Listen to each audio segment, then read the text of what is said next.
مخرجهم وَلُقَدُوهُم مِّنَ الْجِنِّ وَالْإِنسِ مِنَ الْأَوَّلِينَ وَالْآخِرِينَ یا کاشف الکرب عن وجه الحسین علیہ السلام اکشف کربی وکرب المؤمنین بحق اخیک الحسین علیہ السلام. ایسی صلوات پڑھیں کہ تمام دعائیں مستجاب ہو جائیں.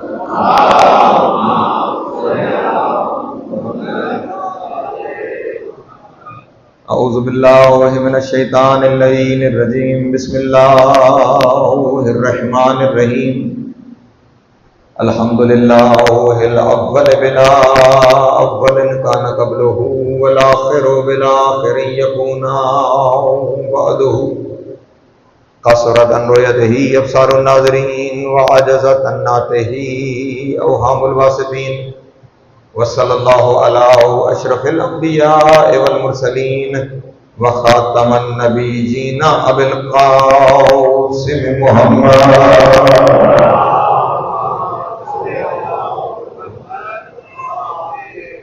وآلہ الطیبین الطاہرین المعصومین الشرفاء الذین اذھب اللہ عنہم الرجس وطہرہم تطہیرا.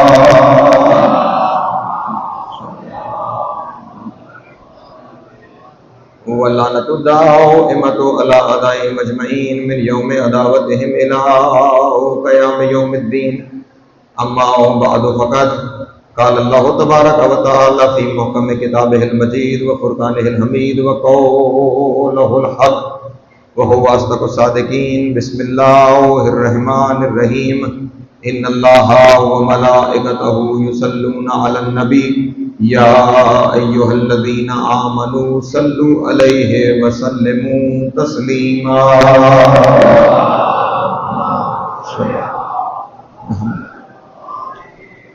پھر بھی ایک دفعہ مل کے بآواز بلند صلوات پڑھیں علیہ.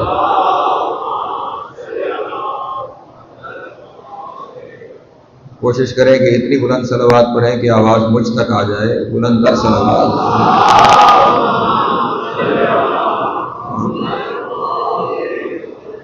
اس سے پہلے کہ میں اپنی گفتگو کا آغاز کروں، اگر زحمت نہ ہو تو تھوڑا سا ممبر کے قریب تشریف لے آئیں. آپ احباب بھی اگر سامنے آ جائیں گے تو مجھے ذرا حرکت کم کرنی پڑے گی.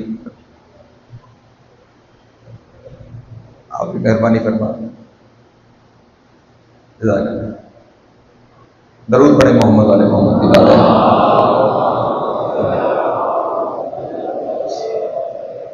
سامعین محترم، ایثار ثواب کے سلسلے میں مجلس عزا کا انعقاد ہے، اور یہ ثواب کا لفظ اور بالکل اس کے ساتھ ایک اور متضاد لفظ جو اس کا متضاد ہے گناہ.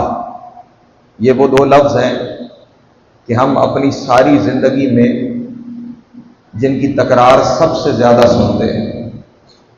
توجہ فرمائیے. ہوش سنبھالنے سے لے کر زندگی کے آخری دن تک یہ وہ دو لفظ ہیں کہ جن کی باز گشت ہمیں ہر روز سنائی دیتی ہے. کبھی والدین کی جانب سے، کبھی اساتذہ کی جانب سے، کبھی دوست احباب کی جانب سے، کبھی بزرگوں سے، کبھی مصلحین سے، کبھی صالحین سے، کہ یہ کام کرو گے تو ثواب ملے گا اور یہ کام کرو گے تو گناہ ملے گا. کچھ چیزوں کے ساتھ ثواب منسلک کر دیا گیا ہے اور کچھ چیزوں کے ساتھ گناہ منسلک کر دیا گیا ہے. فلاں کام کرنے کا ثواب ہے اور فلاں کام کرنے کا گناہ ہے. گناہ کے معاملے میں آپ کو تقسیم ملے گی جو ممبر سے بھی آپ کے سامنے بیان کی جائے گی. علماء ذاکرین واعظین بھی آپ کے سامنے بیان کریں گے کہ گناہ دو طرح کے ہیں. کچھ گناہان صغیرہ کہلاتے ہیں، کچھ گناہان کبیرہ کہلاتے ہیں، کہ یہ بڑے گناہ ہیں اور یہ چھوٹے گناہ ہیں. ذرا میرے ساتھ شامل ہوں گے تو میں نتیجے انشاءاللہ آپ کے لیے آسان ہو جائیں گے. تمہیدی منازل ہے، میرے ساتھ طے کریں گے تو انشاءاللہ آگے کی منزلیں بہت سہل ہو جائیں گی. چھوٹے گناہ، بڑے گناہ، گناہان صغیرہ اور گناہان کبیرہ. اور یہ صرف میری اور آپ کی ٹرمینالوجی نہیں ہے، قرآن مجید کی بھی یہ ٹرمینالوجی ہے کہ سورہ نساء میں ایک جگہ پہ خداوند عالم نے ارشاد فرمایا کہ ان تجتنبوا کبائر ما تنہون عنہ نکفر عنکم سیئاتکم وندخلکم مدخلا کریما. اے میرے بندو، اگر تم گناہان کبیرہ سے پرہیز کرو گے تو اللہ تمہارے صغیرہ گناہوں کو معاف کر دے گا. توجہ فرمائیے گا. لطف الہی ہے کہ اگر تم ہمارے گناہان کبیرہ جنہیں ہم نے قرار دیا ہے ان سے پرہیز کرو گے تو خداوند عالم تمہارے گناہان صغیرہ کو معاف کر دے گا اور وہ تمہیں اپنی عزتوں والی جنت میں داخل کر دے گا. تو گناہوں میں تو یہ تقسیم رکھی گئی ہے کہ یہ چھوٹے گناہ ہیں، یہ بڑے گناہ ہیں، یہ صغیرہ گناہ ہے، یہ کبیرہ گناہ ہے. یہ ساری زندگی میں کوئی نئی بات نہیں کر رہا، یہ ساری زندگی گناہ کے معاملے میں تو آپ نے سنا ہوگا کہ یہ چھوٹا گناہ ہے اور یہ بڑا گناہ ہے، لیکن عجب یہ ہے ثواب کے معاملے میں آپ نے کبھی نہیں سنا ہوگا کہ یہ صغیرہ ثواب ہے.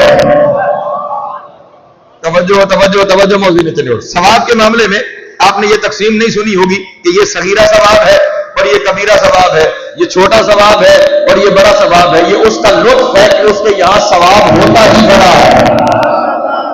اللہ اکبر، سلامت ہے، مولا قدرت عطا فرمائے. اس نے ثواب کے معاملے میں کوئی چھوٹا ثواب رکھا ہی نہیں. ثواب کے معاملے میں سارے کے سارے ثواب بڑے ہیں. گناہوں میں چھوٹے بڑے کی تقسیم ہے، ثواب میں چھوٹے بڑے کی تقسیم نہیں ہے. ثواب سارے کے سارے بڑے ثواب ہے.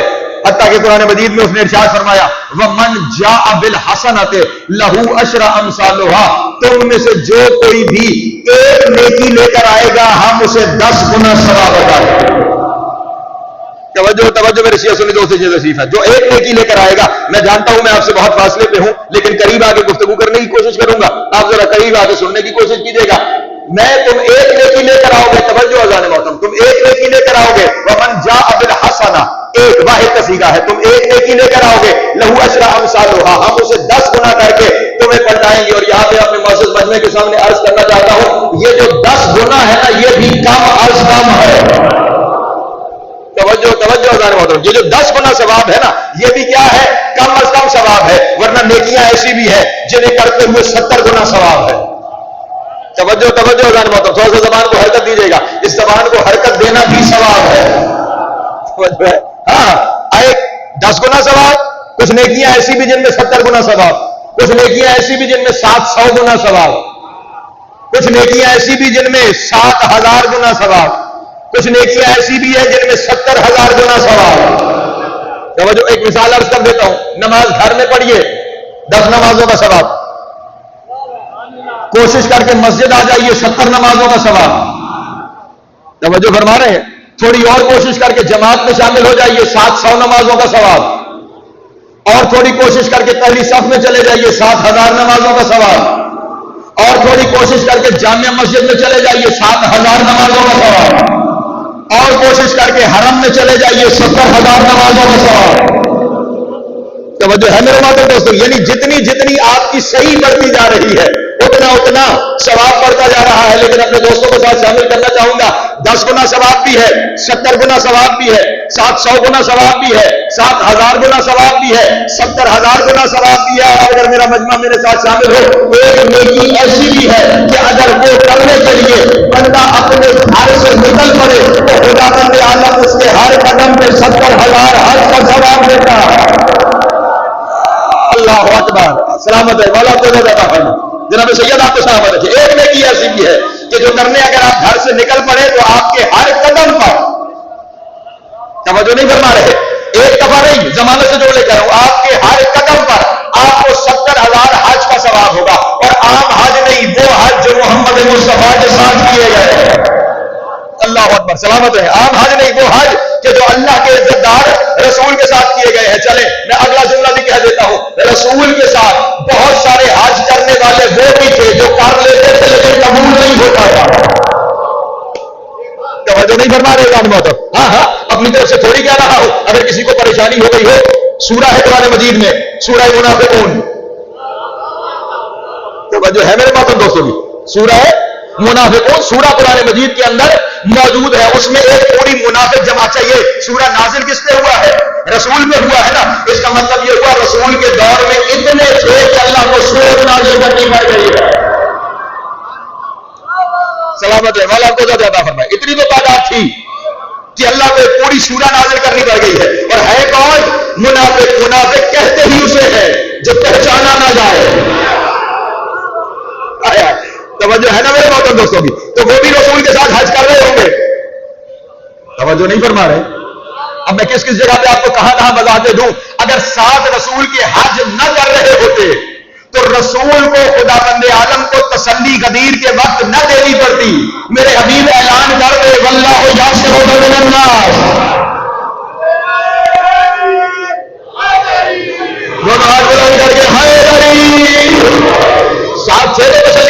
گئی تھی نا, تو اس کا مطلب منافق رسول کے ساتھ موجود تھے, تو جو منافق تھے ان کا حج تو قبول نہیں ہوا ہوگا. تو یہ جو ثواب ہے نا, یہ جو ثواب 70,000 حج کا ثواب, ہر قدم پر ثواب, اور وہ حج جو رسول کے ساتھ کیا گیا ہو, اور عام حج نہیں, رسول کے ساتھ کیا ہوا وہ حج جسے اللہ نے قبول کر لیا ہو. توجہ ہے میرے محترم دوستوں کی. اب یہ کون سی نیکی ہے کہ جس کا اتنا بڑا ثواب کہ ہر قدم پر 70,000 حج کا ثواب ہے؟ وہ حج جو مصطفیٰ کے ساتھ کیے گئے, وہ حج جنہیں خدا نے قبول کر لیا گیا. تو جناب والا یہ نیکی ہے حسین ابن علی کی زیارت. سلامت ہے مولا کو عطا فرمائے. یہ نیکی کیا ہے؟ میرے مولا حسین ابن علی کی زیارت وہ نیکی ہے جس میں ہر قدم پہ 70,000 مقبول حج کا ثواب ہے. اور جانتے ہیں یہیں پہ سب سے زیادہ ثواب کیوں ہے؟ اس کا وجہ یہ ہے, سب سے زیادہ ثواب حسین کی زیارت کا اس لیے ہے کہ اگر تاریخ میں حسین نہ ہوتا دنیا کو خبر ہی نہ تھی ثواب کیا ہے, گناہ کیا ہے, نیکی کیا ہے, برائی کیا ہے. یہ حسین کا احسان ہے, آج دنیا جانتی ہے یہ اچھائی ہے. اللہ اکبر. سلامت مولا کو عطا فرمائے. یہ احسان ہے حسین ابن علی ہے کہ آج ہمیں ثواب اور گناہ کی خبر ہے. لیکن میرا موضوع آج یہ نہیں ہے, میں نے جانا کسی اور طرف ہے. تو خدا ثواب کے معاملے میں تو بڑھ بڑھ کے عطا کرتا ہے. پریشان تو نہیں ہو رہا تھا؟ ثواب کے معاملے میں بڑھ بڑھ کے عطا کرتا ہے. 10 گنا, 70 گنا, 70,000 گنا ثواب کے معاملے میں بڑھ بڑھ کے عطا کرتا ہے. لیکن وہی خدا جو ثواب کے معاملے میں بڑھ بڑھ کے عطا کرتا ہے. میں نے جانا کسی اور جانب ہے, جو آیت تلاوت کی ہے وہاں تک مجھے اپنے دوستوں کو لے کے جانا ہے, لیکن یہ کچھ لفظ آ گئے تو پہنچاتا چلوں. ثواب کے معاملے میں بڑھا بڑھا کے عطا کرتا ہے. اس نے ہمارے دونوں کندھوں پہ 2 فرشتے بٹھا رکھے. اصالہ ثواب کی مجلس ہے, کرامن کاتبین جنہیں ہمیں کہتے ہیں. دونوں کندھوں پہ, ایک کندھے پہ جو دائیں پہ بیٹھا ہوا ہے اس کے پاس جو دفتر ہے اس میں وہ ہماری نیکیاں رقم کرتا ہے, ہمارے ثواب کا حساب رکھتا ہے. اور جو بائیں جانب بیٹھا ہے وہ برائیاں رقم کرتا ہے, گناہوں کا حساب رکھتا ہے. اور خدا بند عالم کی چاہت یہ ہے, وہ چاہتا یہ ہے یہ جو دائیں پہ بیٹھے ہوئے نیکیاں لکھ رہا ہے نا, یہ ہر وقت لکھتا رہے. یہ ہم وقت مصروف رہنا چاہیے. اور جو بائیں کندھے پہ بیٹھا ہوا ہے یہ کائنات کا واحد وہ فرد ہے جس کے بارے میں خدا چاہتا ہے اس کے پاس کوئی کام نہیں ہونا چاہیے. آئے ہائے توجہ, یہ اس میرے رب کا لطف ہے. وہ چاہتا ہے یہ مصروف رہے, اس کے پاس کرنے کو کوئی کام نہیں ہونا چاہیے. اور اسی وجہ سے اس نے اس کے لیے قانون اور بنایا ہے. توجہ. اور اس کے لیے اس نے قانون اور بنایا ہے. اسے حکم ہے کہ میرا بندہ نیکی کا ارادہ کرے, تو اس کے ارادے کو نیکی لکھ لے. ہائے ہائے ہائے توجہ اللہ نے محترم, صرف ارادہ کرے نیکی کا, بھی کی نہیں, ارادہ کرے میں کسی بھوکے کو کھانا کھلاؤں گا, کسی یتیم کا خیال کروں گا. خدا کہتا لکھ لے. اس نے اچھا سوچا ہے, اس نے ارادہ کیا ہے, اس کے ارادے کو پوری نیکی لکھ لے. توجہ اذان محترم. اور جب وہ ارادہ جو اس نے کیا تھا وہ پورا کر دیتا ہے تو پھر جس طرح کیا اس کی صحیح کے مطابق کبھی 10 گنا, کبھی 70 گنا, کبھی 700 گنا, کبھی 7,000 گنا بڑھا بڑھا کے خدا لکھواتا ہے. اور ادھر جو بیٹھا ہوا ہے گناہ کرنے والا, یہاں معاملہ حضور کیا ہے؟ یہاں معاملہ یہ ہے کہ ادھر کوئی شخص برائی کا ارادہ کرتا ہے, یہ والا فرشتہ اس والے قانون کے مطابق قلم اٹھا کے لکھنا چاہتا ہے. آواز قدرت آتی ہے خبردار ابھی نہ لکھنا, ابھی اس نے سوچا ہے, برائی کی تو نہیں ہے. اللہ اکبر یا رسول اللہ, یا سلامت رہے. ابھی اس نے صرف سوچا ہے, ابھی اس نے برائی کی نہیں ہے. خبردار اس برائی کو رقم نہ کرنا. توجہ فرمائیے, میں نے کہا میں نے جانا کہیں اور ہے, لیکن کیونکہ اصالہ ثواب کی مجلس ہے تو میرے خدا کا کرم میرے سامنے آ گیا. ابھی اس نے سوچا ہے, وہاں سوچ پہ نیکی لکھوا دی تھی, اور یہاں نہیں, سوچنے پہ گناہ نہ لکھنا. میں کیا لطف آپ کے سامنے بیان کروں اپنے رب کا. اگر وہ شخص جس برائی کا اس نے ارادہ کیا تھا اس برائی سے باز آ جاتا ہے, وہ برائی نہیں کرتا, تو ایک تو خدا نے برائی لکھنے نہیں دی ارادے پر, اور اگر وہ اس برائی سے باز آ گیا تو خدا نیکی والے کو کہتا ہے برائی سے رک جانا اس کی نیکی شمار کر. ہائے ہائے توجہ اذان محترم, اس برائی سے باز آ جانا اس کی نیکی شمار کر لے. اور اگر وہ شخص خدا نہ خواستہ گناہ کر لیتا ہے تو تو اب یہ فرشتہ پھر قلم اٹھاتا ہے کہ کیا میرے اللہ اب میں اس کی برائی لکھ لوں؟ آواز قدرت آتی ہے نہیں، ابھی اس کی برائی نہ لکھ، ابھی 3 دن انتظار کر، شاید توبہ کر کے پلٹ آئے، شاید کہ یہ توبہ کر کے پلٹ آئے۔ اگر 3 دن میں وہ شخص توبہ کر کے پلٹ آتا ہے تو خداوند عالم اس کا توبہ کرنا نیکی میں شمار کر لیتا۔ بدل دوں موضوع؟ نہیں توجہ فرما رہے، اس کا توبہ کرنا خدا نیکی میں شمار کر لیتا ہے۔ اسے کہتے ہیں یبدل اللہ سیئاتہم حسنات، اللہ ان کی برائیوں کو نیکی میں بدل رہا ہے۔ توجہ ہے، توبہ کی، خدا نے توبہ نیکی میں لکھوا لی اور گناہ بھی نہیں لکھنے دیا۔ اور اب اگر 3 دن تک بھی کوئی شخص توبہ نہیں کرتا تو اب فرشتہ سوال کرتا ہے میرے اللہ آپ کیا حکم ہے؟ تو آواز قدرت آتی ہے ہاں اب لکھ لے۔ یہی پہ مجھے اپنے مجمع کی توجہ چاہیے، ہاں اب لکھ لے، لیکن ایسے قلم سے لکھنا کہ زندگی کے کسی حصے میں اگر توبہ کرے تو اسے مٹایا جا سکے۔ اللہ اکبر، اللہ اکبر، ایسے قلم سے رقم کرنا کہ اگر وہ توبہ کر لے تو اس کی برائی کو مٹایا جا سکے۔ اور یہاں پہ معصوم ارشاد فرماتے ہیں کہ خدا اتنا مائل ہے رحمت کی طرف، میرے مولا کا بھی فرمان ہے نا سبقت رحمتہ غضبا، اس کی رحمت اس کے غضب کے آگے آگے چلتی۔ ہائے ہائے، معصوم نے ارشاد فرمایا اگر کوئی شخص مرنے سے 1 سال پہلے توبہ کر لے اللہ اس کی زندگی کے سارے گناہ معاف کر دے۔ توجہ توجہ توجہ، اذان محترم، کریم گھرانہ ہے، سنیے گا، اگر کوئی شخص مرنے سے 1 سال پہلے توبہ کر لے، اگر شامل ہو جائیں گے نا تو لطف آئے گا آپ کو، 1 سال پہلے توبہ کر لے اللہ اس کے سارے گناہ معاف کرے گا۔ پھر میرے صادق امام فرماتے ہیں نہیں، سال تو بہت زیادہ ہے، اگر کوئی شخص مرنے سے 1 مہینہ پہلے توبہ کرے ہائے ہائے اللہ اس کی ساری زندگی کے گناہ معاف فرمائے گا۔ پھر فرماتے ہیں مہینہ بڑی مدت ہے، اگر کوئی شخص مرنے سے 1 ہفتہ پہلے توبہ کرے، توجہ اذان محترم، خداوند عالم اس کی زندگی کے سارے گناہ معاف فرمائے گا۔ پھر کہتے ہیں ہفتہ بڑی مدت ہے، اگر کوئی شخص مرنے سے 1 دن پہلے توبہ کرے ہائے ہائے خداوند عالم اس کی زندگی کی۔ یہیں پہ میرے مولا امیر المومنین کا فرمان ہے، میرے مولا ارشاد فرماتے ہیں او میرے بندو ہم چاہتے ہیں کہ ہم تمہیں کھینچ کے جنت لے جائیں، تم ہم سے چھڑوا کے جہنم کیوں جانا چاہ رہے ہو؟ اللہ اکبر، ہم تمہیں جنت لے جانا چاہ رہے ہیں، تم کیوں بچ کے جہنم جانا چاہتے ہو؟ 1 دن پہلے، توجہ میں اپنے موضوع کی طرف آؤں، جو 1 دن پہلے توبہ کر لے خداوند عالم ساری زندگی کے گناہ معاف فرمائے گا۔ پھر فرماتے ہیں دل بہت بڑا ہے، اگر کوئی شخص مرنے سے 1 گھنٹہ پہلے توبہ کر لے، اللہ اکبر، 1 گھنٹہ پہلے توبہ کر لے تو خداوند عالم اس کی زندگی کے سارے گناہ معاف فرمائے گا۔ پھر امام ہے نا فرماتے ہیں گھنٹہ بڑی مدت ہے، اگر کوئی شخص مرنے سے 1 لمحہ پہلے توبہ کر لے اللہ اس کے سارے گناہ بھی معاف فرمائے گا۔ میرے مولا اتنا مائل کا کرم ہے کہ 1 لمحہ پہلے گناہ معاف کر رہا ہے، کیا اس گناہوں کی معافی کی کوئی شرط بھی ہے؟ تو اس وقت امام نے ارشاد فرمایا ہاں 1 لمحہ پہلے بھی گناہوں کو معاف کرے گا، لیکن شرط یہ ہے کہ اس کے دل میں ہمارے جلالی کی ولایت کو ہونا چاہیے۔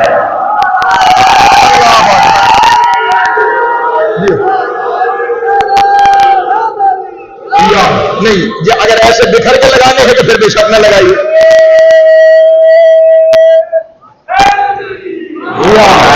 سلامت ہے، مولا کو عطا فرمائے دل میں۔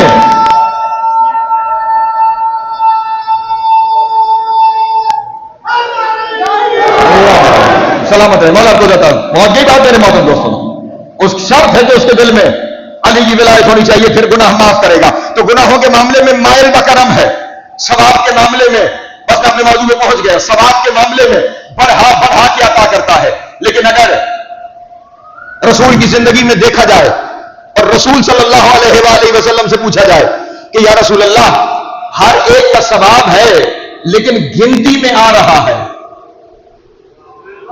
توجہ فرمائیے، اعمال کا ثواب گنتی میں 10 گنا 70 گنا 70,000 گنا گنتی میں آ رہا ہے، یا رسول اللہ کوئی ایسی بھی چیز ہے جس کا ثواب گنتی میں ہی نہ آئے؟ اللہ،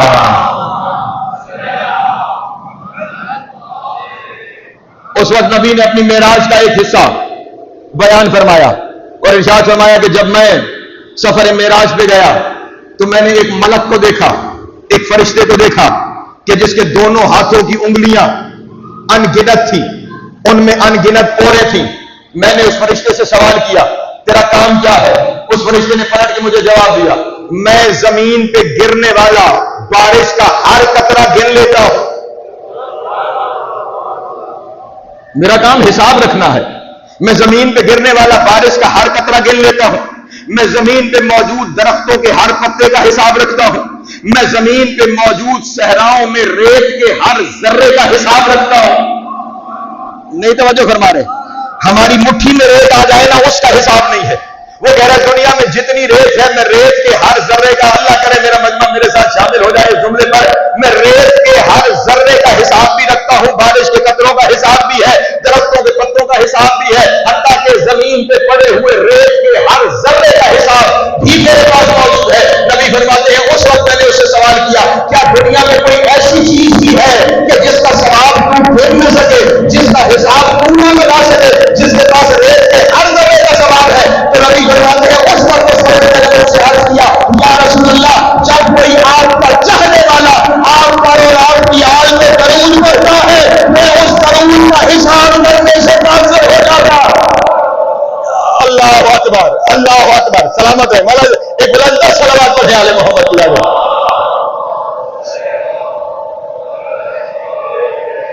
جب کوئی چاہنے والا آپ پہ درود پڑھتا ہے، ناراض تو نہیں ہوں گے نا اگر میں چند باتیں عرض کروں اپنے دوستوں کے سامنے؟ اگر آپ کا کوئی چاہنے والا آپ پہ درود پڑھتا ہے تو میں اس درود کا حساب نہیں کر پاتا. اسی درود کے بارے میں آیت درود ہے قرآن مجید میں، سورہ احزاب، جس آیت کو میں نے سرنامہ کلام بنایا. ارشاد رب العزت ہوا ان اللہ وملائکتہ یصلون علی النبی یا ایھا الذین آمنوا صلوا علیہ وسلموا تسلیما. جو عمومی ترجمہ ہے پہلے وہ دوستوں کے سامنے کرتا ہوں. اللہ اور اس کے فرشتے، توجہ اذان موت، اللہ اور اس کے فرشتے درود بھیجتے ہیں نبی پر اور نبی جیسوں پر. الف لام جنس کا درود بھیجتے ہیں اللہ اور اس کے فرشتے. یا ایھا الذین آمنوا، اے وہ لوگوں جو ایمان لا چکے ہو، صلو علیہ، تم بھی اس میں درود بھیجا کرو. توجہ، تم بھی اس میں درود بھیجا کرو. وَيُسَلِّمُوا تَسْلِيمًا، اور ایسے تسلیم کرو جیسے تسلیم کرنے کا حق ہے. یہاں میں اپنے پڑھے لکھے دوستوں کے سامنے ایک جملہ کہوں گا. دین کے جتنے احکام ہیں سارے احکام قرآن مجید سے اخذ ہوتے ہیں. نماز پڑھنی ہے تو قرآن میں حکم ہے اقیموا الصلاۃ، روزہ رکھنا ہے تو قرآن میں حکم ہے آتوا الزکات. توجہ ہے، زکات دیا کرو. روزے کے لیے حکم کتب علیکم الصیام کما کتب علی الذین من قبلکم لعلکم تتقون. روزے کے لیے حکم قرآن مجید میں آیا. جہاد کے لیے حکم قرآن میں آیا. حج کے لیے حکم قرآن میں آیا. ہر حکم قرآن میں آیا، لیکن ہر حکم میں خدا نے کہا تم یہ کام کرو. توجہ توجہ توجہ. جا کے میں اپنے مجمع سے بڑی امید رکھتا ہوں. اقیموا الصلاۃ، تم نماز پڑھو. آتوا الزکات، تم زکات دیا کرو. کتب علیکم الصیام، تم پہ روزے فرض کیے گئے. للہ علی الناس حج البیت، اللہ کی طرف سے بندوں پر ہے کہ وہ اس کے گھر کے حج کرے. توجہ ہے. وجاہدوا فی سبیل اللہ لعلکم تفلحون، تم جہاد کرو تاکہ فلاح پانے والے ہو جاؤ. ہر حکم میں یہ فرمایا تم کرو تم کرو تم کرو. یہ قرآن مجید کا اکیلا حکم ہے جسے دینے سے پہلے خدا نے فرمایا یہ کام میں بھی کرتا ہوں تم بھی کیا کرو. ہائے ہائے ہائے اللہ اکبر. یہ اکیلا حکم ہے قرآن مجید کا کہ یہ کام میں بھی کرتا ہوں، یہ کام تم بھی کیا کرو. میں جملہ کہہ دوں اگر آپ میرے ساتھ شامل ہو جائے. وہ جو وحدہ لا شریک ہے نا، جو کسی کام میں بندے کے ساتھ شریک نہیں، وہ اس کام میں خود شریک ہے. اللہ اکبر. وہ خود بندوں کے ساتھ شریک ہے، لیکن جس وجہ سے یہ ساری تمہید باندھ کے آیا، آپ کا اتنا وقت لیا، وہ وجہ یہ ہے. دو سوال آپ سے کروں گا اور پھر انہیں پہ چند میں گفتگو کر کے اپنی گفتگو کو سمیٹ لوں گا. وہ تو ہو رہا ہے ان اللہ وملائکتہ یصلون علی النبی. اب یہاں پہ مجھے پوری توجہ چاہیے. آپ نے بڑی داد دعا دی، یہ دو سوال سن لیجیے، منزلیں بڑی آسان ہو جائیں گی. اللہ اور اس کے فرشتے نبی پر درود بھیجتے ہیں. یا ایھا الذین آمنوا صلوا علیہ، اے ایمان والو تم بھی درود بھیجو. یعنی ایمان والوں سے پہلے خدا خود درود بھیجتا ہے. آیت سے طے ہے نا، ایمان والوں سے پہلے خدا خود درود بھیج رہا ہے. اب ذرا درود پڑھیں مل کے.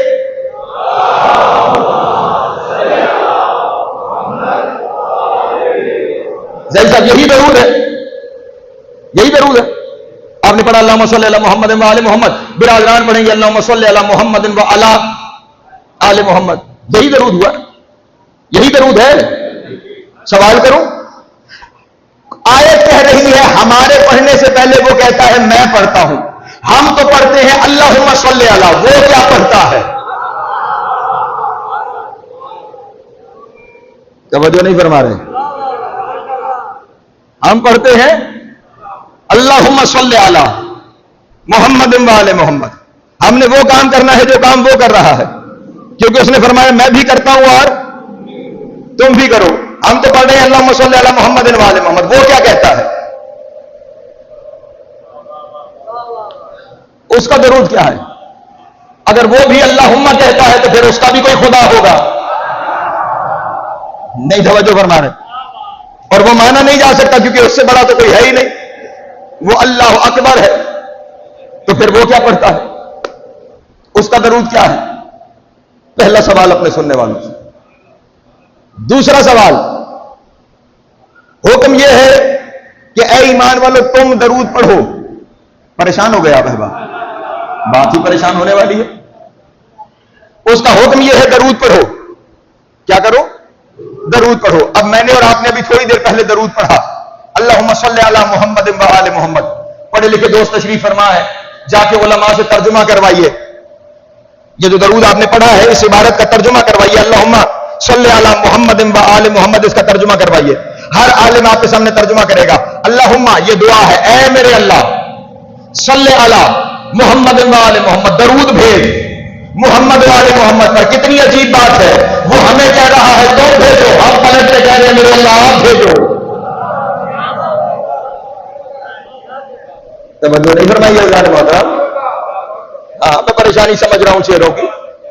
اس نے ہمیں حکم دیا درود بھیجو, اور ہم نے پلٹ کر اسے ہی دعا کرنی شروع کر دی کہ میرے اللہ تو درود بھیج. تو پھر وہ ہے کیا جو بھیجنا ہے؟ توجہ نہیں فرما رہے. وہ ہے کیا جو بھیجنا ہے؟ یہ درود کے معنی کیا ہے؟ توجہ نہیں فرما رہے میرے محترم. پھر کچھ لوگوں نے مزید ترجمہ کیا. اب خیال رہے یہ وہ عمل ہے جو کائنات کا سب سے بڑا ثواب ہے, جس کا ثواب گنتی میں آتا ہی نہیں. میں بتانا چاہتا ہوں یہاں آ کے بیٹھے کیوں ہو, یہ ایصال ثواب کے لیے مجلس شروع ہے. ہاں توجہ فرمائیے گا. یہ درود کیا ہے جو وہ بھی بھیجتا ہے, اور ہمیں حکم ہو رہا, ہم پلٹ کے اسے کہہ رہے ہیں کہ اگر اللہ تو درود بھیج محمد والی محمد. یہ درود کیا؟ اچھا زیادہ ترقی کی مترجمین نے, تو ترقی یہ ہوئی کہ ترجمہ یہ کر دیا کہ خدا نے ارشاد فرمایا میں اور میرے فرشتے رحمت بھیجتے ہیں محمد والے محمد پر, تم بھی رحمت بھیجو محمد والے محمد پر. ذرا کبھی گریبان میں جھانک کے دیکھنا, میری تمہاری اوقات ہے کہ اسے رحمت بھیجے جسے اللہ نے رحمت للعالمین بنایا. توجہ ہے میرے محترم دوستوں کی؟ میری اور آپ کی اوقات ہے کہ ہم ان پہ رحمت بھیجیں جسے خدا نے فرمایا ہے وما ارسلناک الا رحمت للعالمین, جو عالمین کے لیے رحمت ہے. میری اور آپ کی کیا ضرورت ہے کہ ہم انہیں کچھ دے سکیں؟ اگر توجہ فرمائے تو جملہ کہوں, ہم ان سے مانگ سکتے ہیں, دے کچھ نہیں سکتے ہیں. اچھا چلے, ہم سے پہلے ایک اور مخلوق کا ترجمہ ہے جسے ملائکہ کہا جاتا ہے. فرشتے معصوم مخلوق ہے. توجہ نہیں فرما رہے, ہم تو گنہگار ہیں نا, وہ معصوم مخلوق ہے. کیا ان فرشتوں کی بھی ضرورت ہے؟ توجہ نہیں فرما رہے. کیا ان کی بھی ضرورت ہے کہ وہ اس ہستی کو, ان گھروں کو کچھ دے سکتے ہیں؟ نہیں. فرشتے بھی اس دروازے پہ مانگتے ہوئے نظر آئیں گے, ان گھر کو کچھ دے تو نہیں سکتے. چلے میں واضح کرتا ہوں, میرے ہر ایک دوست کے سامنے واضح ہو جائے. حضرت ابراہیم کے گھر مبارک دینے آئے تھے حضرت اسحاق کی. توجہ ہے؟ اب ذرا رب سن لیجئے گا. خدا نے فرمایا ابراہیم کے گھر آئے کیا بن کر؟ ضیف المکرمین, عزت والے مہمان بن. ابراہیم کے گھر، جس گھر کا میں تذکرہ کر رہا ہوں نا، ذرا اس گھر کی شان سن لینا. آئے ابراہیم کے گھر کیا بن کے؟ عزت والے، ہاں ضیف المکرمین، عزت والے مہمان بن کے آئے. عجب بات ہے، عجب بات ہے. ابراہیم کے گھر آئے تو عزت والے مہمان بن کر آئے. جب اس دروازے پر آئے جو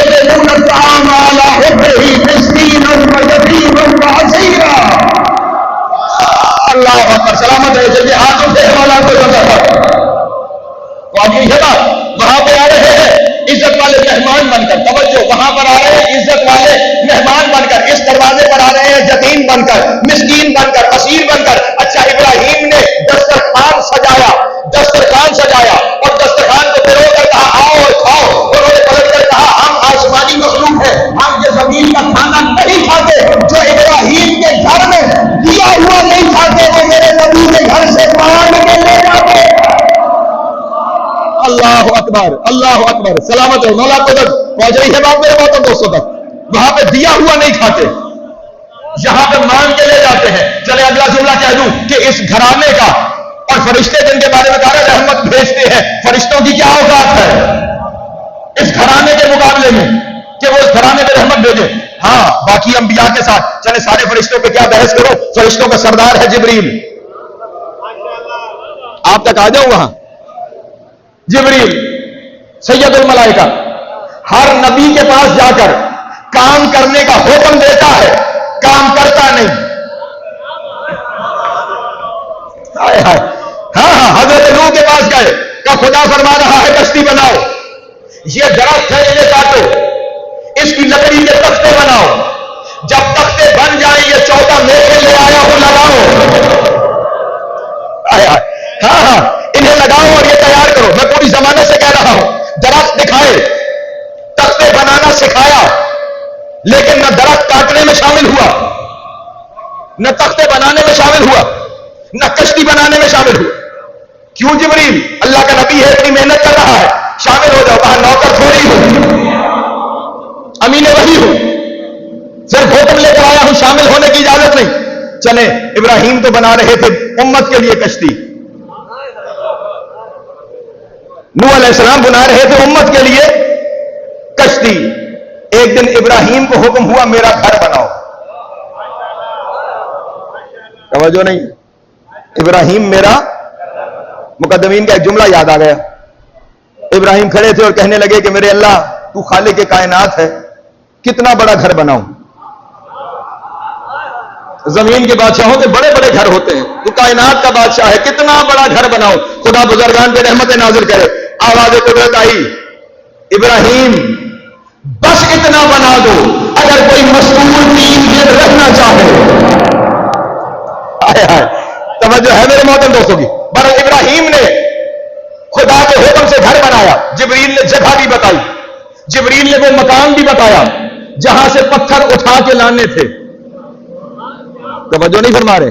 میں ایک ایک تقریر میں کیا وضاحت کروں. یہ جو آپ مدینہ تشریف لے جاتے ہیں نا مکہ، تو پھر آپ غار ہرا کی زیارت کے لیے جاتے ہیں. جبل نور کی چوٹی پہ وہ غار ہرا ہے، وہاں رسول عبادت فرماتے تھے. آج امت زیارت کرنے جاتی ہے. یہ اسی غار کی رسول نے عبادت کے لیے کیوں چنا؟ رستے میں 20 پہاڑ اور بھی ہیں، وہاں بھی غاریں تھیں، وہاں نہیں رکے، وہاں گئے. جانتے ہیں وجہ کیا ہے؟ عشق کے نعرے لگانا اور ہے. توجہ ہے میرے محترم دوستوں کی. وہ جو غار ہے نا وہ قدرتی غار نہیں ہے. خدا نے حضرت ابراہیم سے کہا تھا یہاں سے پتھر نکال کر خانہ کعبہ نکالو. جہاں سے پتھر نکلتے رہے وہاں غار بن گئے. توجہ ہے میرے محترم دوستوں کی. کتنی مشکل جگہ پہ کام کیا، ٹھیک، لیکن خدا کی قسم ایک پتھر اٹھانے میں بھی جبریل شامل نہیں ہوئے، ایک پتھر لگانے میں بھی جبریل شامل نہیں ہوئے. حالانکہ گھر خدا کا ہے. عجب ہے کہ جو نبیوں کے ساتھ اللہ کے کام کرتے ہوئے بھی شریک نہیں ہوتے، مدد نہیں کرتے. پتہ نہیں اس گھر میں آگے کیا ہو جاتا ہے. کبھی جھولا جھلاتے ہیں، کبھی جھاڑو لگاتے ہیں، کبھی سبزی چڑھاتے ہیں. اللہ اکبر. مل کے سلامت ہے. مولا کو اللہ عطا فرمائے. بہت رہی ہے بات میرے محترم دوستوں کا. تو اب فرشتوں کو بھی اوقات نہیں ہے کہ وہ رحمت بھیج سکے. میں اور آپ سے دور کی بات ہے. توجہ ہے. مجھے زیدی صاحب نے بتایا کہ علم سننے والا مجمع ہے. علی ولی کی بنا کے اسیر بیٹھے ہیں. واہ علی ولی کی بنا کے اسیر بیٹھے ہیں. قسم خدا کی سبھی باضمیر بیٹھے ہیں. ولی کی تیرے رجب کو جو نکیر کرنے میں اسی نکیر کے سارے فقیر بیٹھے ہیں. سلامت ہے. مولا کو عطا فرمائے. پہنچ رہی ہے بات میرے محترم دوستوں تک. تو میرے اور آپ کی اوقات انہیں رحمت بھیجنے کی نہیں ہے، لیکن یہاں پہ پھر عرض کرتا چلوں جو میرا موضوع ہے، رحمت صلوات کا مطلب نہیں ہے. توجہ ہے. صلوات کا معنی رحمت لغت کو چھوڑتے ہیں، قرآن سے ثابت کرتا ہوں. خدا بند عالم نے قرآن مجید میں ایک جگہ پہ ارشاد فرمایا بشر الصابرین الذین اذا اصابتهم مصیبہ قالوا انا للہ وانا الیہ راجعون اولئک علیہم صلوات من ربہم ورحمہ. وہ بشر جو مصیبت پر صبر کرتے ہیں اور جب کوئی پریشانی آ جائے تو کہتے ہیں ہم اسی کی طرف سے آئے تھے، اسی کی طرف پلٹ کر جا رہے ہیں. اولئک علیہم صلوات من ربہم ورحمہ.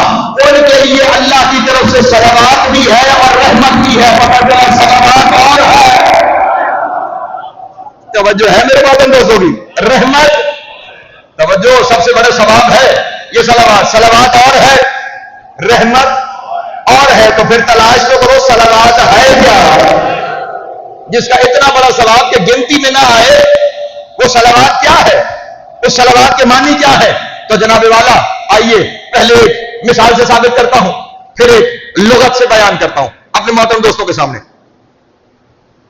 میرا تعلق کیونکہ اسلام آباد سے ہے اور وہاں اکثر ایسی تقریبات ہوتی رہتی ہیں کہ جہاں پر سربراہ مملکت کی طرف سے اچھی کارکردگی کرنے والوں کو ایوارڈز دیے جاتے ہیں. ان کی کارکردگی کو مثلا صدارتی تمغہ حسن کارکردگی مشہور تمغہ ہے، لیکن آپ کے شہر میں بھی ہوگا لوگوں کے پاس دیا جاتا ہے. تو اب جب وہ تمغہ دیا جاتا ہے نا تو اس وقت اس اکیلے کو بلا کے اس کے گلے میں نہیں پہناتے. توجہ ہے کہ آ جاؤ صدر صاحب کے دفتر میں اور گلے میں میڈل پہن کے چلے جاؤ. کیا کرتے ہیں حضور؟ مجمع جمع کیا جاتا ہے. چاہے مخصوصین کا صحیح مجمع جمع کیا جاتا ہے. لوگ اکٹھے ہوتے ہیں. اچھا جب لوگ اکٹھے ہو جاتے ہیں پھر بھی یہ نہیں کہتے کہ جناب آئیے آپ کے گلے میں تمغہ پہنا ہے.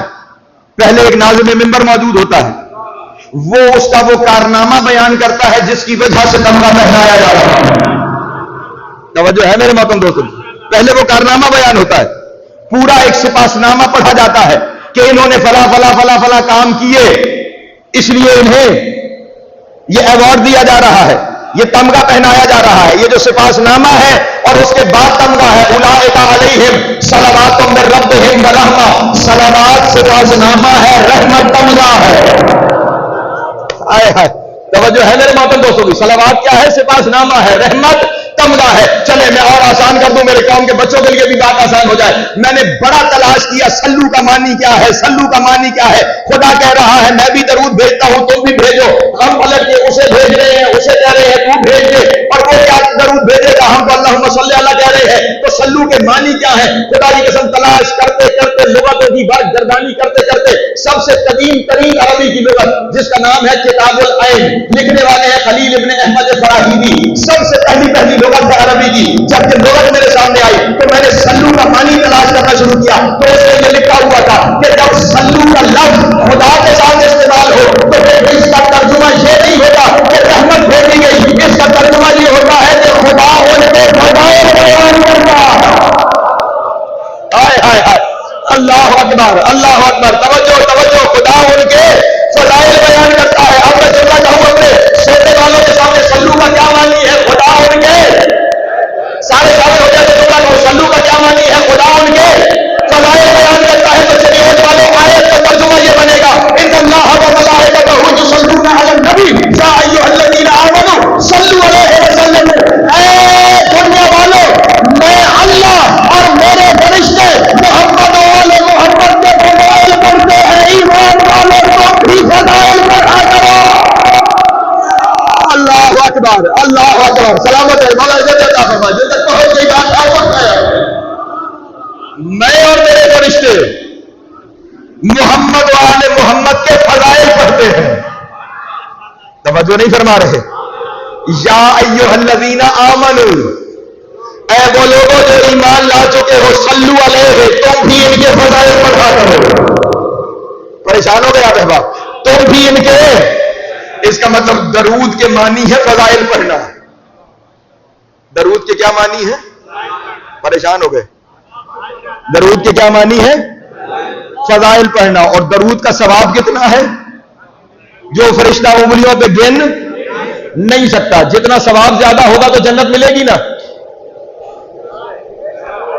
مرحوم کے ایصال ثواب کی مجلس میں بیٹھے ہو، اس کا مطلب دنیا میں سب سے بڑا ثواب محمد و آل محمد کے فضائل پڑھنے کا ہے. اب تمہیں سمجھ میں آئی ہم مرحوم کے ایصال ثواب کے لیے مجلس کیوں کرواتے ہیں؟ اللہ اکبر. دنیا میں سب سے بڑا ثواب کا عمل ہی اس گھرانے کے فضائل بیان کرنا ہے.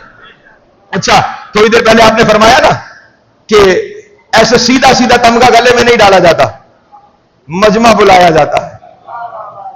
سمجھ میں آئی مجمع کیوں بلایا گیا ہے؟ توجہ نہیں فرما رہے.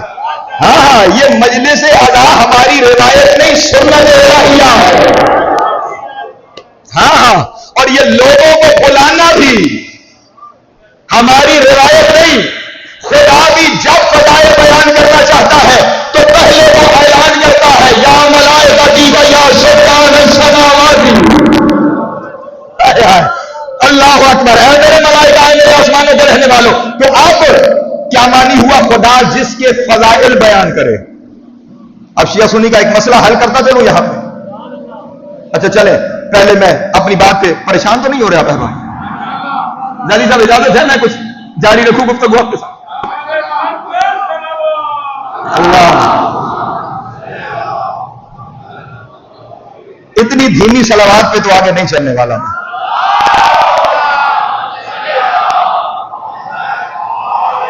میں جانتا ہوں گرمی کا موسم ہے، تھکے ہوئے ہوں گے آپ، لیکن آپ اپنے شہر سے اٹھ کے آئے ہیں. میں سینکڑوں میل کا سفر کر کے آپ تک پہنچا ہوں. میں مانی بھی آپ کے سامنے جو کچھ کہا نا، اللہ فضائل بیان کرتا ہے، ابھی دلیل آپ کے سامنے پیش کر دیتا ہوں. میرے نبی کا نام نامی اسم گرامی کیا ہے؟ محمد صلی اللہ علیہ وسلم. اس لفظ کے معنی کیا ہے؟ کبھی جا کے پوچھیے گا کسی عالم سے. لیکن میری مجبوری ہے، میں کسی مولوی سے نہیں پوچھ سکتا، میں مولا کے پاس جاؤں گا. ہاں، ایک شخص میرے مولا امام صادق کے پاس آیا. درود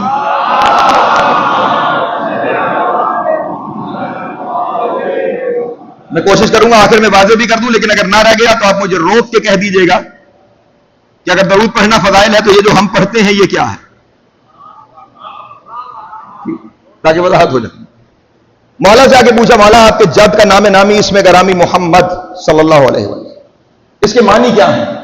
امام نے ارشاد فرمایا، کائنات میں جس کی سب سے زیادہ تعریف کی جائے اسے محمد. ہائے ہائے ہائے، میرے شیعہ سنی دوست توجہ فرمائیے گا. کائنات میں جس کی سب سے زیادہ تعریف کی جائے اسے محمد کہتے ہیں. سوال کرنے والا بھی کوئی صاحب عرفان تھا، پلٹ کر کہنے لگا، مولا پھر یہ نام خدا کا ہونا چاہیے تھا. ہائے ہائے، نہیں توجہ فرما رہے. پھر یہ نام خدا کا ہونا چاہیے تھا، کیونکہ سب سے زیادہ تعریف تو اسی کی ہے. قرآن شروع ہی یہی سے ہو رہا ہے، الحمدللہ رب العالمین. تمام تعریفیں اللہ کے لیے ہے، تو پھر یہ نام اللہ کا ہونا چاہیے.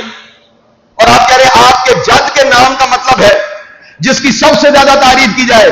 خدا کی قسم سامنے مولوی نہیں ہے، مولا ہے. پلٹ کر جب سوال اس نے کر دیا، کہا یہ بتا پوری کائنات میں خدا کی تعریف کرنے والا کوئی اور خدا ہے؟ ہائے ہائے، توجہ نہیں فرما رہے، آپ کی آواز مجھ تک نہیں آ رہی. کیا خدا کی تعریف کرنے والا کوئی دوسرا خدا ہے؟ اس نے کہا نہیں مولا، وہ وحدہ لا شریک ہے، کوئی دوسرا خدا نہیں ہے.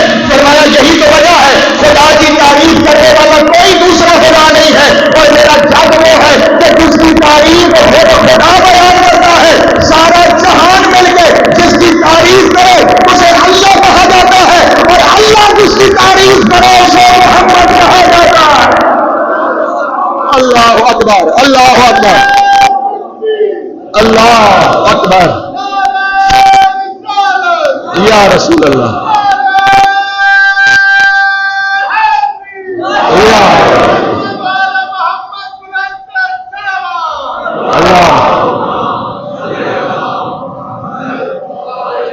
توجہ ہے میرے محترم دوستوں؟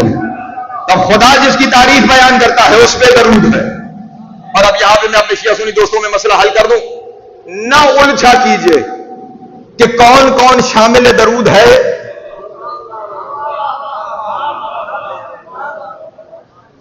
اس جملے پہ اگر آپ پیچھے رہ گئے تو میں دکھ لے کے جاؤں گا اس میں. نہ الجھا کیجئے کہ کون شامل درود ہے اور کون شامل درود نہیں ہے. سلو کا آسان معنی ہے خدا فضائل بیان کرتا ہے. اب جس جس کے اللہ نے فضائل بیان کیے وہ شامل درود ہے اور جس کا کوئی تذکرہ نہیں کیا وہ درود ہے. اللہ اکبر، سلامت ہے مولا آپ کو زیادہ فرمائے. ہاں پیش کرتے چلے جاؤ.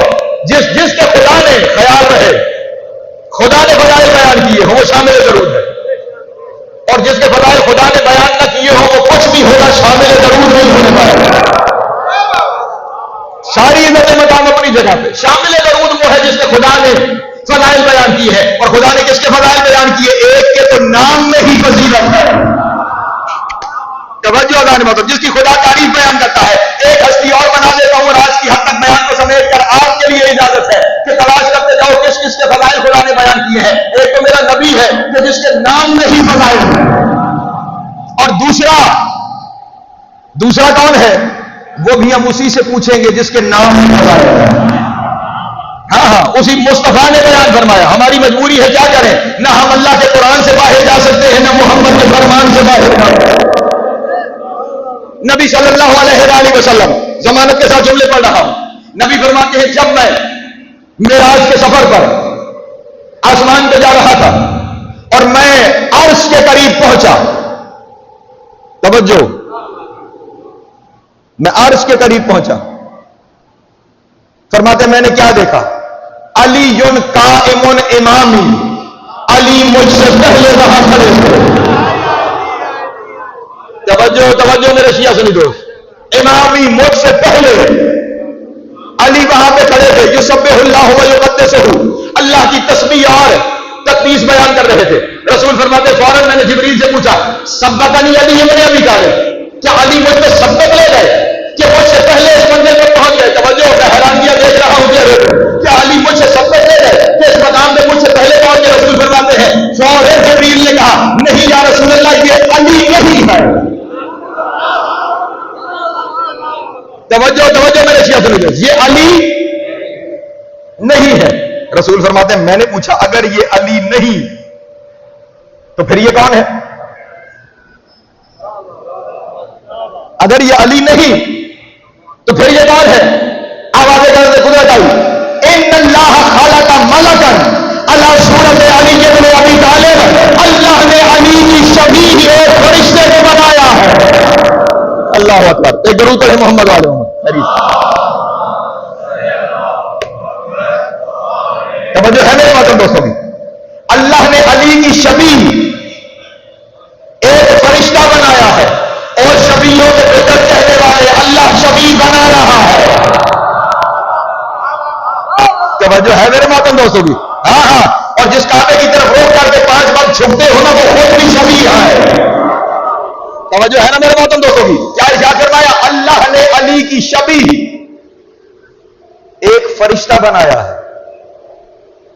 ارے میرے معززین اللہ کہے میرے ساتھ شامل ہو جائیں. رسول نے ہم تک بات پہنچانے کے لیے پوچھا جبریل کیا وجہ ہے خدا نے کیوں یہاں پر؟ صلوات کے معنی یاد رہے جس کے فضائل اللہ بیان کرے، جس کے فضائل اللہ بیان کرے. کیا ضرورت پڑی کہ جہاں علی کی شبیہ بنائی جائے؟ اس وقت حضرت جبریل نے کہا یا رسول اللہ ان اللہ یقصر الصلاۃ والصلاۃ علی علی ابن ابی طالب واشتاق العرش الی زیارت علی ابن ابی طالب. کہا یا رسول اللہ اللہ عرش پر اتنی کثرت سے علی کے فضائل بیان کرتا ہے کہ عرش میں فضائل سن کر علی کی محبت میں ڈوب جاتا ہے اور چاہتا ہے کہ میں ڈوب کے علی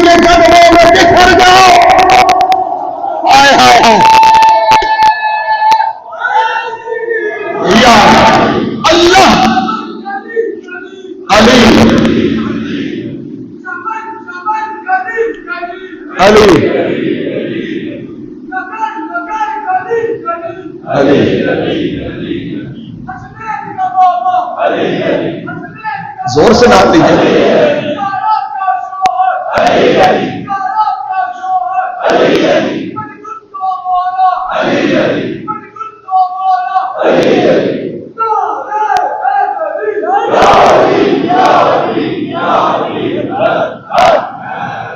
میرے مولا کا نام لیتے ہوئے زبانیں گنگ نہ ہوا کریں.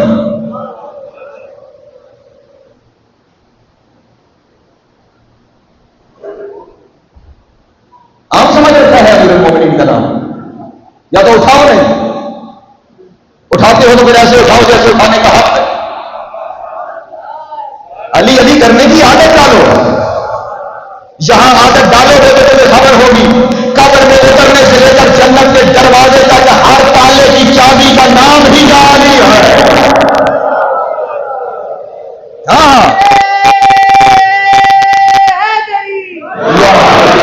مجھے نام المجلے پسند ہے, نہ وہ لوگ پسند ہے جہاں علی کا نام لیتے ہوئے گھبراہٹے ہوں, دم گھٹنے لگے. ساری زندگی ممبر سے علی کے فضائل پڑھے ہیں بغیر اس خطرے کے کہ کوئی سننے والا ناراض ہو جائے گا یا پڑھانے والا ناراض ہو جائے گا. میری بلا سے سارا زمانہ ناراض ہو جائے.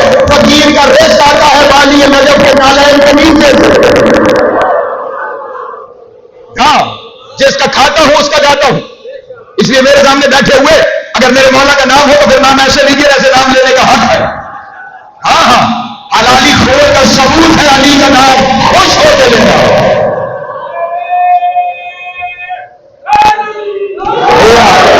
نہیں یہ بزرگوں کا جملہ سامنے آ گیا. میں بس تقریر کو سمیٹنے جا رہا تھا لیکن آپ نے مجبور کیا ہے. جملہ سامنے آ گیا. میں کہتا ضرور آپ نے سن رکھا ہے نا علماء سے, وہ ایک سانپ ہوتا تھا, ایک اشتہا ہوتا تھا میرے مولا کے آنے سے پہلے مکے پر. توجہ ہے. اس کا طریقہ کار کیا تھا؟ لکھنے والوں نے لکھا کہ جو بچہ حلال زادہ ہوتا تو اسے چھوڑ دیتا تھا, جو غیر حلال زادہ ہوتا تھا حرام زادہ ہوتا تھا اسے تو کھا جاتا تھا. میں اپنا عقیدہ بیان کر رہا ہوں, کھاتا نہیں تھا. اگر کھاتا ہوتا تو آج علی کے دشمن کہاں سے آتے؟ توجہ ہے میرے بابو. کھاتا وہ اس نے نشانی چھوڑ کے چلا جاتا تھا اپنی جھاڑ پھینک کے کہ یہ بچہ حلال زادہ نہیں ہے. جب میرے مولا امین دنیا میں تشریف لائے, حسب عادت نہیں حسب بری عادت, وہ آیا اسی پر بھولے تھے. جب اللہ اٹھا پورا واقعہ نہیں بیان کرتا, دو جگہ کر کے اسے پھینک دیا. ابو جہل آیا آگے میرے رسول سے کہنے لگا یقین عبداللہ یہ تمہارے بھائی نے کیا کیا ہے؟ اس شام کو ہی قتل کر دیا. کہا شام کیا کرتا تھا؟ کہا یہ حلال اور حرام کی پہچان تھا, تیرے بھائی نے اسے مار دیا. نبی نے فرمایا کہاں تک پہچان تھا؟ اس نے کہا مکے شہر میں پہچان تھا کہ یہ حلال و حرام بتا دیتا تھا. نبی نے ارشاد فرمایا یہ تیرا شام حلال و حرام کی پہچان تھا مکے میں. آج تجھے میں وہ پہچان بتاتا ہوں جو مکے میں نہیں پوری دنیا میں کام آئے گی اور قیامت تک کام آئے گی. کہاں پر کیا پہچان ہے؟ فرمایا جس نے شام مارا ہے نا اس کا نام لے لینا, چہرہ کھل جائے حلال مارا ہے, چہرہ مرجھا جائے حرام مارا ہے.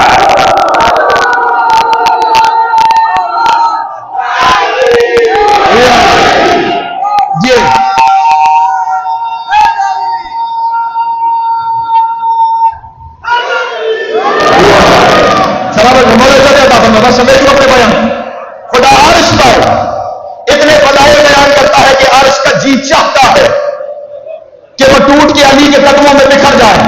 میں جملہ کہوں چلے اور میرے ساتھ شامل ہو جائے. جس کی محبت میں عرش کا جی چاہتا ہے صرف فضائل سن کے کہ وہ ٹوٹ کے بکھر جائے.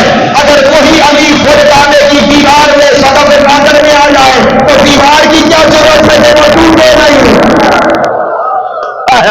سلامت ہے مولا کو زیادہ فرما. سمجھ رہی ہے بات؟ تو خدا وہاں پر فضائل بیان کرتا ہے, اس لیے علی شامل درود ہے. سمیٹ لیا میں نے اپنے بیان کو.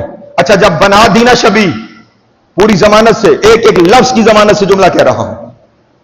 انبیاء نے اجازت لی, میرے اللہ بنایا تو تم نے عرش کے لیے ہے, اگر ہمیں بھی اجازت دے تو ہم بھی روز اس کی زیارت کر لیا کریں.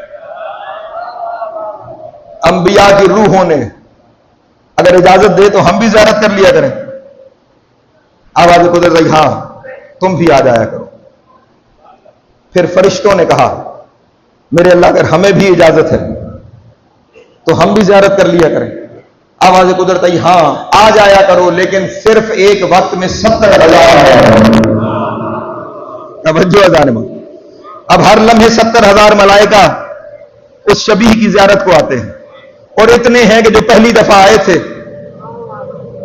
ان کی باری ابھی تک نہیں آنے پائی ہے. اچھا، یہ جو سارے آتے ہیں دیکھتے علی کو ہیں اور جانتے ہیں زبان سے لفظ کیا ہے. روایت کے لفظوں کی ضمانت ہے، یسبحون و یکبرون. علی کی شبیہ کو دیکھ کے کہتے ہیں سبحان اللہ. توجہ ہے، کیا کہتے ہیں؟ یہ سبحان اللہ. علماء تشریف فرما ہے اس جملے کا ایک دفعہ یہ لفظ، یہ کلمہ سبحان اللہ زبان سے بیان کرنے کا اجر یہ ہے، خداوند عالم سبحان اللہ کہنے والے کے لیے جنت میں ایک محل بنا دیتا ہے. اتنا بڑا ثواب ہے یہ لفظ ایک دفعہ زبان سے جاری کرنے کا. اور یہ کون کہہ رہے ہیں؟ اب اپنے بخت پہ ناز کرنا اور سمٹ گیا میرا بیان. کون کہہ رہے ہیں؟ فرشتے. فرشتے وہ ہیں جنہیں ثواب اور گناہ کا کوئی معاملہ نہیں ہے. توجہ نہیں فرما رہے. لیکن اب جب وہ سبحان اللہ اللہ اکبر کہہ رہے ہیں تو ثواب تو اکٹھا ہو رہا ہے. جملے کا ثواب تو ہے نا، ثواب تو اکٹھا ہو رہا ہے. اور کتنا اکٹھا ہو رہا ہے؟ ہر لمحے 70,000 اتر رہے ہیں. وہ کہتے جا رہے ہیں ثواب اکٹھا ہوتا چلا جاتا ہے. جب ثواب اکٹھا ہو جاتا ہے نا، اس وقت خداوند عالم ملائکہ سے کہتا ہے یہ جتنا ثواب اکٹھا ہو گیا ہے یہ علی کے چاہنے والوں کے نام اعمال میں لکھ دیا جائے. اللہ اکبر. یہ علی کے چاہنے والوں کے نام اعمال میں لکھ دیا جائے. اس لیے سلو کا معنی ہے خدا اور اس کے فرشتے فضائل بیان کرتے ہیں محمد و آل محمد کے. تم اسی لیے آیت کا آخری حصہ ہے، سمٹ گیا میرا بیان، یسلمو تسلیما. ورنہ اللہم صلی علی محمد و آل محمد میں تسلیم کرنے والا کچھ نہیں. نہیں توجہ فرما رہے. فضائل بیان کیا کرو اور صرف بیان نہ کیا کرو، پھر ایسے تسلیم کیا کرو جیسے تسلیم کرنے کا حق ہے. اسی لیے تو معصوم نے کہا کہ ہمارے فضائل میں کیوں اور کیسے نہ کہنا. جس نے کیوں اور کیسے کہا فقط وہی تو ہے جو کافر ہو گیا. اللہ اکبر. توجہ ہے میرے محترم دوستوں کی. فضائل میں کیوں اور کیسے کی منزل نہ آئے. اور بس آخری جملہ جہاں پہ میں نے کہا تھا اگر میں بھول جاؤں تو روک کے مجھے بتا دیجیے گا. اگر مانی ہے فضائل بیان کرنا تو پھر یہ جو ہم صدیوں سے پڑھ رہے ہیں اللہم صلی علی محمد و آل محمد، یہ کیا ہے؟ کیا یہ غلط ہے؟ نہیں عزیزان محترم، یہ غلط نہیں ہے. خود یہ جملہ ان کے منہ پہ تماچا ہے جو ان کے فضائل کی حدیں معین کرتے ہیں. تب اب تو ہمارے یہاں روایتیں بدل گئیں، ٹرینڈ بدل گئے. اب تو ہم عادی ہو گئے زیادہ واہ واہ کے. توجہ ہے. جو بزرگ بیٹھے ہیں وہ میری بات کی گواہی دیں گے. ہمارے یہاں مقدمین فضائل پڑھتے پڑھتے پڑھتے جب اس معراج پہ پہنچتے تھے نا، جہاں ان کے پاس یہ فضائل کا آخری بڑا جملہ ہوتا تھا اور اس سے آگے کچھ نہیں ہوتا تھا، تو پھر کہتے تھے درود پڑھے محمد والے محمد کی ذات کرام. یہ طریقہ تھا یا نہیں؟ پڑھتے پڑھتے جب اپنے عروج پہ آپ اس کے پاس اس سے آگے کہنے کے لیے ان کے پاس کچھ نہیں، تو کہتے ہیں درود پڑھے محمد والے محمد کے لیے. کیوں؟ جب یہاں پہ پہنچ جاتے ہیں نا کہ اپنی حد پہ پہنچ گئے، اب اس سے آگے کچھ نہیں، تو پھر یہاں بنتا ہی یہ ہے خدا تک پہنچا دیا جائے. اے میرے اللہ سے میں نے پڑھ لیا، اس سے آگے اللہ اکبر اللہ اکبر. ہاں ہاں، جب بار بار آپ یہ لفظ زبان سے بیان کرتے ہیں نا اللہم صلی علی محمد و آل محمد، تو پھر خدا وہاں محفل سجاتا ہے. ہائے ہائے. پھر وہ وہاں فضائل بیان کرتا ہے، فضائل وہ وہاں بیان کرتا ہے، ثواب تمہارے کھاتے میں لکھا ہے. یہ ہے معنی درود. صرف ان کے فضائل کا انکار کر کے طرح طرح کے طریقوں سے درود پڑھنے سے ثواب نہیں ملتا. فضائل بیان کرنا ضروری ہے. وہ بیان کر کے پھر اس بات کا اقرار کہ ان کی حقیقت ہمارے بس میں نہیں، تو ہی جانتا ہے کہ ان کے حقیقی فضائل کیا ہے. وہ جن کی حقیقت بندے نہیں جان سکتے انہی کو تہے دیکھ دیا ہے. وہ گھرانہ جس کے فضائل بیان کرنے کا حکم تھا، وہ گھرانہ جس کی تعریف کرنے کا حکم تھا، وہ دروازہ جو نبی نے اس لیے دکھایا تھا کہ اس دروازے پہ کھڑے ہو کے درود پڑھا کرو۔ نبی کے بعد امت اس دروازے پہ آتی رہی، لیکن کبھی آگ لے کر آئی، کبھی تیر و تلوار اور نیزہ لے کر آئی۔ جنہیں نبی نے اپنے کندھوں پہ بٹھایا تھا، اجرکم اللہ، انہی کا سر تن سے جدا کیا گیا۔ خدا نبی کے فضائل بیان کرتا ہے، اور نبی نے زندگی میں سب سے زیادہ جس کے فضائل پڑھے ہیں اس کا نام ہے حسین۔ اجرکم اللہ۔ کوشش ہوگی ایک آنسو آ جائے۔ جانتے ہیں اس حسین کے فضائل نبی کیوں بیان فرماتے ہیں؟ پتہ نہیں کیوں یہ مصائب کی روایت میرے سامنے آ گئی، کہنا کچھ اور چاہتا تھا، روایت یہ سامنے آ گئی۔ یوم الست خدا بند عالم نے ایک ممبر سجایا اور اس ممبر پر ایک تاج رکھا اور اعلان فرمایا یہ شفاعت کا ممبر ہے اور یہ تاج تاج شفاعت ہے۔ 1.25 لاکھ نبی اکٹھے تھے۔ خدا نے فرمایا میرے انبیاء، تم میں سے جو شخص یہ تاج پہننا چاہے اسے اجازت ہے، وہ یہ تاج پہن سکتا ہے۔ تمام انبیاء یک بارگی آگے بڑھے وہ تاج پہننے کے لیے۔ تاج شفاعت عام تاج نہیں ہے، روز محشر حق کے شفاعت کا تاج ہے۔ تمام انبیاء آگے بڑھے کہ آواز قدرت آئی، خبردار انبیاء، اس بات کا دھیان رہے جس ممبر کے بالائی زینے پر تاج شفاعت رکھا ہے نا، اسی کے نیچے والے زینے پر ایک دفتر رکھا ہے۔ آج کل کی زبان میں کہوں ایک رجسٹر رکھا ہے۔ اس رجسٹر کے ہر صفحے پر ایک امتحان لکھا ہوا ہے۔ تم میں سے جو نبی اس سارے دفتر پر اس کے ہر ایک صفحے پہ دستخط کرے گا اسے اجازت ہے وہ اس تاج شفاعت کو پہن لے۔ ایک ایک کر کے انبیاء آگے بڑھنے لگے۔ پہلے آدم آئے، پہلا صفحہ دیکھا، اس صفحے پہ دستخط کیے، ورق الٹا، اگلے صفحے پہ جانے کیا لکھا تھا۔ آدم نے دفتر وہیں پہ رکھا، پیچھے پلٹ گئے۔ نوح آگے بڑھے، 2 ورقوں پہ دستخط کر سکے۔ تیسرا ورق آیا، جانے کیا لکھا تھا، پیچھے پلٹ گئے۔ ایک ایک کر کے نبی آتے رہے، کوئی 1 صفحے پر، کوئی 2 صفحوں پر، کوئی 3 صفحوں پر۔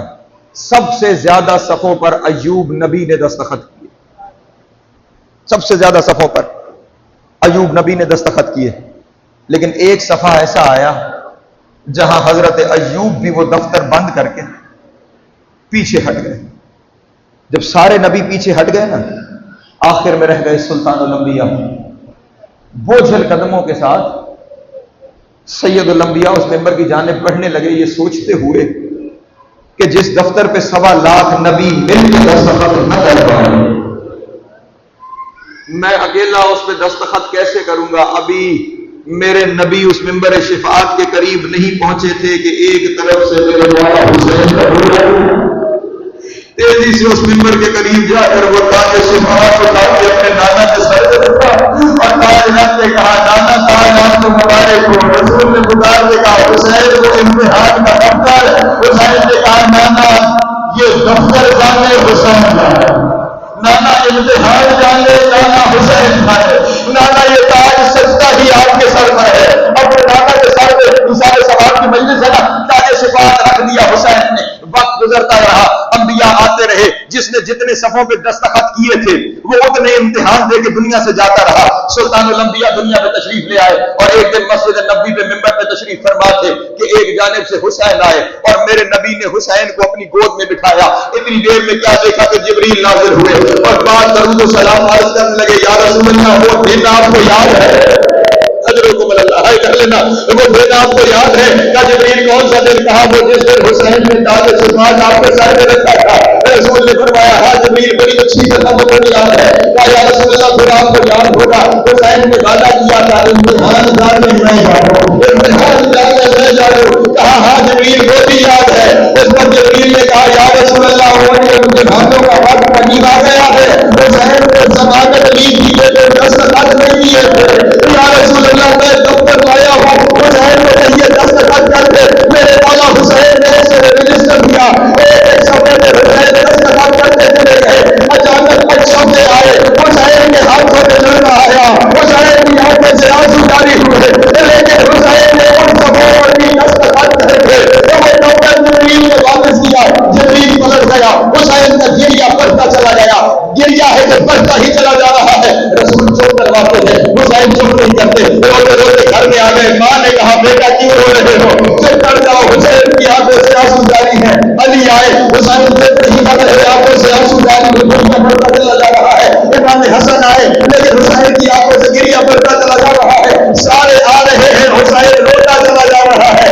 آخر آئی وہ بہن جس کا نام زینب تھا, اور بہنوں سے بھائیوں کا رونا نہیں دیکھا جاتا. قریب آ کر کہا میرے بھیا کیوں رو رہے ہو, میرے بھیا کیوں رو رہے ہو, مجھ سے رونا نہیں دیکھا جاتا.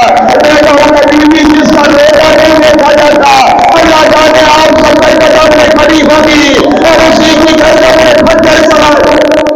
اجر کو ملک اجر کو والا نہایت قبول کرے. ہاں ہاں آوازوں کو بلند کر لیجیے گا, پوچھا میرے آئے ہوئے ہوں گے. ہاں ہاں ہاں, میرے بھائی کیوں رو رہے ہو, کیوں رو رہے ہو, مجھ سے تیرا رونا برداشت نہیں. اس وقت جناب زینب سے امام حسین نے قریب ہو کر روتے ہوئے کہا, زینب تم تو جانتی ہو نا وہ میں نے یہ وعدہ کیا. اللہ اکبر, وہ روزے الست ایک وعدہ تھا, امتحانوں کا رجسٹر جبریل لے کر آیا تھا, میں نے ہر صفحے پر دستخط کر دیے ہیں. جناب زینب نے کہا بھیا جب دستخط کر دیے ہیں تو پھر رونا کیسا ہے, پھر رو کیوں رہے ہو. روتے ہوئے کہا زینب صرف میرے نہیں, کچھ صفحے کسی اور کی جگہ دستخط کر کے آ گیا, کسی اور کی جگہ دستخط کر کے آ گیا. جناب زینب نے بتائے بھائی نے گلے میں ڈالی, کہا بتاؤ تو صحیح کس کے صفحے پہ اپنی جگہ دستخط کی ہے, اور وہ کون ہے جس کی جگہ دستخط کر دی ہے. اور روتے ہوئے کہا زینب کچھ دستخط تیری جگہ کر گیا. اللہ اکبر, اجر و ثواب اللہ, کچھ دستخط تیری جگہ کر کے آیا. جناب زینب نے کہا بھیا میں ہر منزل میں ساتھ ہوں, بتاؤ تو صحیح کن صفوں پہ بس ختم ہو گیا میرا بیان, کن صفوں پہ تم نے دستخط کیا, کن صفوں پہ میری جگہ دستخط کیا. حسین نے روتے ہوئے کہا زینب پہلا امتحان یہ ہے وطن چھوڑنا پڑے گا. اجر و ثواب اللہ, وطن چھوڑنا پڑے گا. روتے ہوئے کہا حسین پریشان نہ ہو, بہن تیرے ساتھ وطن چھوڑے گی, تیرے ساتھ وطن چھوڑے گی. روتے ہوئے کہا دوسرا امتحان یہ ہے حج کے احرام توڑنے پڑیں گے. رو کر کہا پریشان نہ ہو, تیری بہن تیرے ساتھ حج کے احرام توڑے گی. کہا زینب جنگلوں کے سفر ہے. اجر و ثواب اللہ, آئے کر لینا جنگلوں میں سفر کرتے رہیں گے. روتے ہوئے کہا بھیا تیرے ساتھ جنگلوں میں سفر کریں گے. کہا بہن زینب کربلا کا میدان, اجر و ثواب اللہ, ان جنگلوں میں امان میں رہنا پڑے گا. حسین تیرے ساتھ رہوں گی. کہا بہن پانی ختم ہو جائے گا, 3 دن پیاس برداشت کرنی پڑے گی. روتے ہوئے کہا زینب تیرے ساتھ پیاس برداشت کرے گی. اب حسین کا گریا بنا. کہا بہن زینب اتنا نہیں, 10 محرم کبھی علی اکبر کا لاشا, کبھی قاسم کا لاشا, کبھی اور محمد کا لاشا, کبھی اصغر کے گلے کا تیر. زینب نے رو کے کہا بھیا پریشان نہ ہو, تو لاشیں لاتا بہن زینب. اجر و ثواب, تمہاری ہائے بلند ہو گئی, تم نے گریا کیا, مجلس تمام ہوئی, بس ایک جملہ کہتا ہے بھیا تو لاش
وسيعلم الذين ظلموا أي منقلب ينقلبون ولعنة الله على أعدائهم أجمعین۔